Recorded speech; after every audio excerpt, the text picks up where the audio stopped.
Assalamualaikum warahmatullahi wabarakatuh. Apa kabar anak-anak ibu?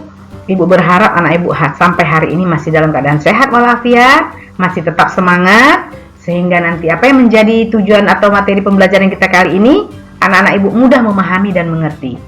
Baik anak ibu, kali ini kita akan memasuki materi kondisi masyarakat Indonesia pada masa penjajahan. Jadi pada masa penjajahan artinya bagaimana bangsa-bangsa Eropa dulu menjajah negara kita. Karena kita tahu banyak negara Eropa yang menjajah di negara kita.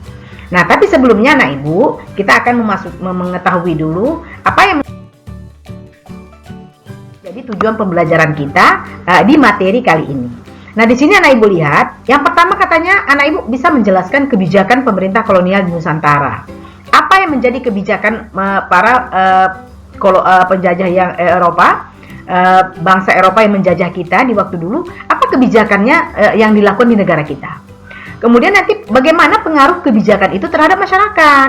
Jadi bangsa Eropa buat kebijakan itu dirasakan oleh bangsa Indonesia. Nanti kita akan pelajari bagaimana pengaruh kebijakan bangsa Barat itu di Indonesia. Apakah dia membawa keuntungan bagi bangsa Indonesia atau membawa penderitaan yang banyak kepada bangsa Indonesia? Nanti kita lihat. Kemudian ternyata dari kebijakan-kebijakan itu ternyata salah satu pengaruhnya adalah menyebutkan berbagai perlawanan. Ternyata ada perlawanan rakyat terhadap pemerintah kolonial.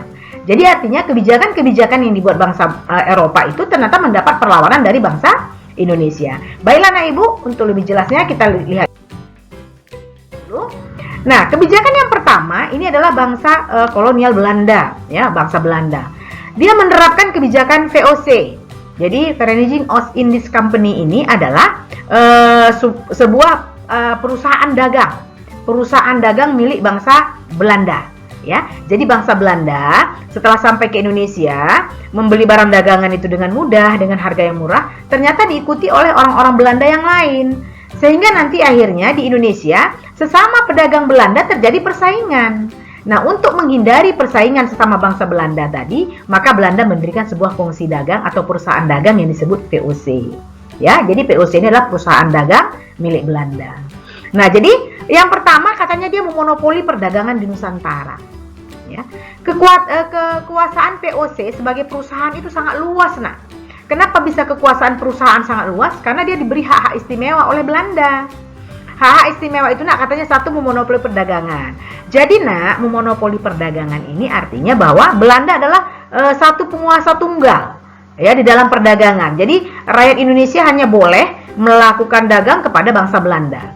Nah biasanya Belanda juga yang menentukan harga sehingga ini sangat merugikan bangsa Indonesia. Nah tapi karena kekuatan VOC tadi yang sangat kuat, maka VOC ini bisa menekan bangsa Indonesia. Apa saja hak-hak yang diberikan oleh kerajaan Belanda kepada VOC? Anak ibu bisa baca di sini. Yang pertama katanya memonopoli perdagangan. Jadi nggak boleh bangsa Indonesia berdagang kepada bangsa lain selain kepada Belanda. Kemudian dia mencetak mata uang dan mengedarkannya. Jadi boleh dia mencetak mata uang dan mengedarkannya dan uang itu berlaku di negara kita. Kemudian dia memiliki angkatan perang. Ada tentaranya. Padahal dia perusahaan tapi dia punya tentara. Kemudian dia boleh mengikat perjanjian dengan raja-raja yang berkuasa di Indonesia. Nah, hak-hak istimewa ini itu secara tidak langsung menyatakan bahwa VOC itu sebuah negara di negara kita. Karena yang boleh mencetak mata uang, yang memiliki angkatan perang dan mengikat perjanjian dengan negara lain itu adalah sebuah negara. Maka secara tidak langsung VOC itu dibuat menjadi sebuah negara dengan hak-hak yang sudah diberikan. Nah, VOC inilah yang nanti menjadi cikal bakal lahirnya kekuasaan Hindia Belanda di negara kita. Jadi kebijakan VOC ini adalah tujuan yang pertama tadi adalah untuk menghindari persaingan dagang sama Belanda, tapi pada akhirnya nanti menguasai seluruh wilayah Indonesia. Oke. Kebijakan yang pertama. Kemudian ada kebijakan yang kedua. Kebijakan yang kedua ini adalah dari Prancis ya nak ya, karena kita dulu pernah dijajah Prancis secara tidak langsung. Kebijakan kerja paksa ini oleh Herman William Daendels. Nah, jadi Herman William Daendels, orang Prancis yang berkuasa di negara kita, menerapkan kebijakan kerja paksa. Yang paling terkenal itu adalah pembuatan jalan raya Anyar Panarukan. Nah, jadi anak ibu lihat yang di atas ini adalah pembukaan jalan yang dilakukan oleh Belanda yang dikerjakan oleh orang Indonesia secara paksa atau biasa disebut kerja rodi. Kerja rodi itu kerja paksa yang tidak digaji ya nak ya. disuruh mengerjakan proyek-proyek besar, tapi mereka tidak digaji, bahkan makanannya juga tidak diperhatikan, sehingga pada saat pembangunan sebuah perusahaan besar itu, atau pada saat membangun jalan raya, pabrik dan lain sebagainya, itu memakan korban jiwa yang banyak. Nah, Jalan Raya Anyer Panarukan ini lebih kurang 1000 km dikerjakan dalam waktu lebih kurang 3 tahun pada masa pemerintahan Herman William Dendels. Dan Herman William Dendels ini memerintah dengan sangat kejam ya nak ya. Maka digelar dia Mas Galak sama masyarakat Jawa karena kejamnya. Nah, tapi karena kejamnya itulah dia maka ditarik kembali ke Perancis ya. Nah, jadi Herman William Dendels ini kenapa dia membangun jalan-jalan raya, membangun pabrik senjata? Karena dia diperintahkan oleh negaranya untuk menjaga Pulau Jawa dari serangan Inggris.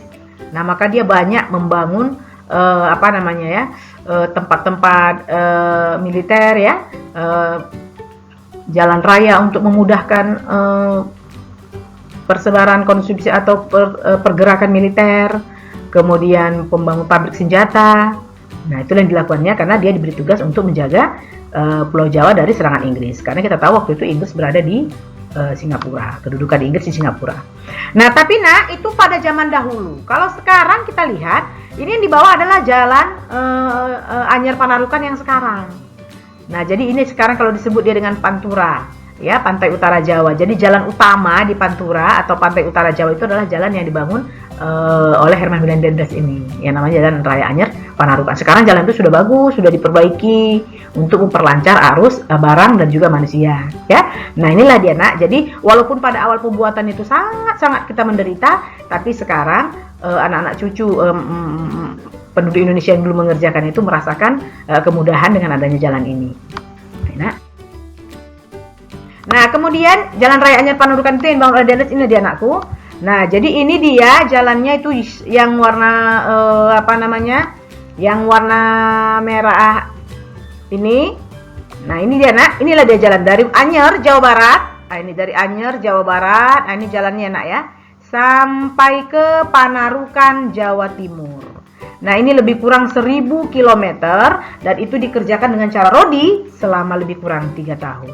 Yang memerintahkannya adalah Herman William Dendels. Nah, jadi itu adalah yang dilakukan oleh Herman William Dendels. Nah, kemudian kebijakan yang berikutnya adalah kebijakan Thomas Stamford Raffles. Raffles ini orang Inggris. Ternyata orang Prancis keluar dari negara kita, Inggris berkuasa di negara kita. Inggris berkuasa di negara kita lebih kurang 5 tahun ya nak ya.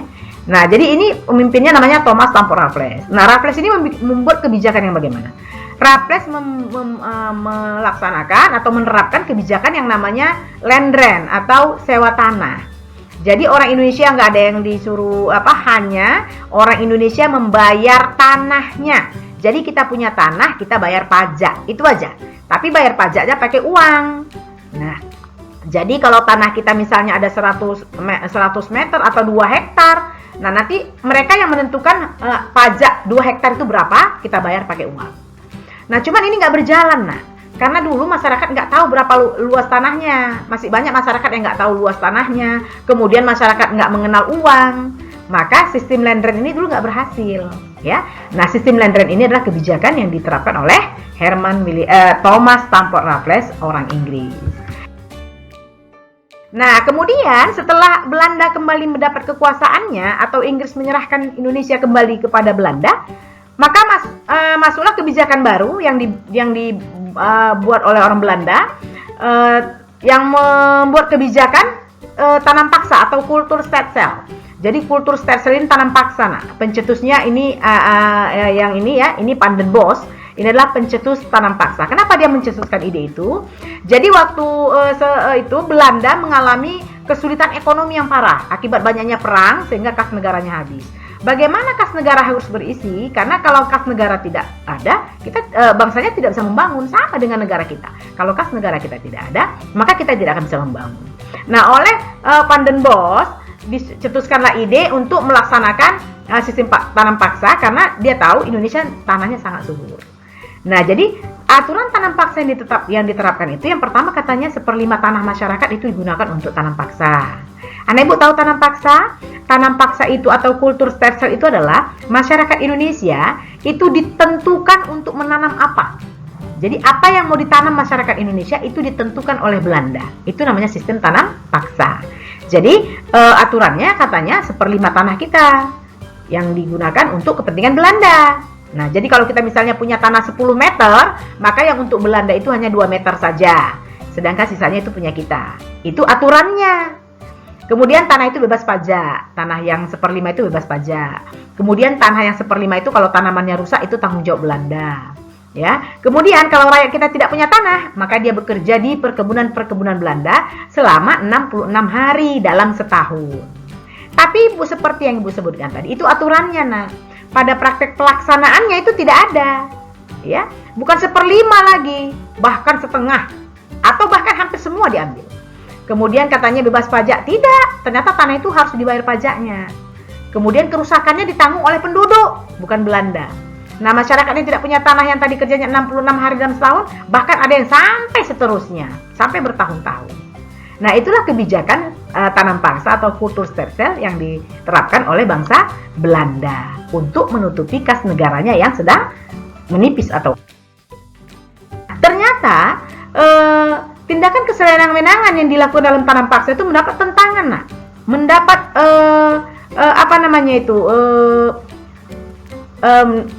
orang-orang yang menghargai kemanusiaan itu menentang sistem tanam paksa itu. Nah, yang menentangnya semuanya orang Belanda. Nah. Ada Douws Dekker, seorang penulis, ada Baron van Hövell, seorang pendeta ya di Jakarta. Ada kemudian Frans van de Voete, ini seorang yang humanis atau orang yang sangat mencintai kemanusiaan. Jadi mereka menentang, menyampaikan kepada pemerintah Belanda agar menghapuskan sistem tanam paksa karena sistem tanam paksa itu dianggap tidak berperi kemanusiaan. Ya, dianggap tidak berperi kemanusiaan. Maka mereka menuntut kepada pemerintahnya sendiri untuk menghapuskan sistem tanam paksa. Pada akhirnya tanam paksa dihapuskan dan diganti kebijakan baru yang bernama politik pintu terbuka dengan diterapkannya undang-undang agraria. Nah, dalam undang-undang agraria itu, nak, bangsa-bangsa asing boleh datang ke negara kita untuk menanamkan saham di negara kita. Kemudian nanti tanah-tanah penduduk itu tidak boleh diperjualbelikan, tapi boleh disewa. Nah, itu beberapa aturan dari undang-undang agraria yang berkaitan dengan kebijakan politik pintu terbuka. Nah, baik anak Ibu. Kemudian ternyata Ibu sampaikan tadi di awal bahwa kebijakan-kebijakan itu mendapat perlawanan dari rakyat Indonesia. Nah, banyak perlawanan yang dilakukan oleh bangsa Indonesia akibat penindasan yang dilakukan oleh bangsa Belanda. Nah, tapi perlu Ibu ingatkan bahwa perlawanan-perlawanan itu mengalami kekalahan karena yang pertama itu kita yang paling belum ada waktu itulah persatuan. Jadi karena dulu masih bersifat sporadis, masih bersifat daerah, bangsa Belanda mudah memadamkan perlawanan-perlawanan yang kita berikan. Nah, nanti pada kemudian hari dengan adanya dibukanya sekolah, masyarakat Indonesia bertambah pintar, maka kita bisa melawan bangsa Belanda. Nah, kita lihat anak Ibu, apa perlawanan dari mana saja, masalahnya apa sehingga terjadi perlawanan itu. Nah, kita rangkum di sini. Ada beberapa. Yang pertama ada perang Padri.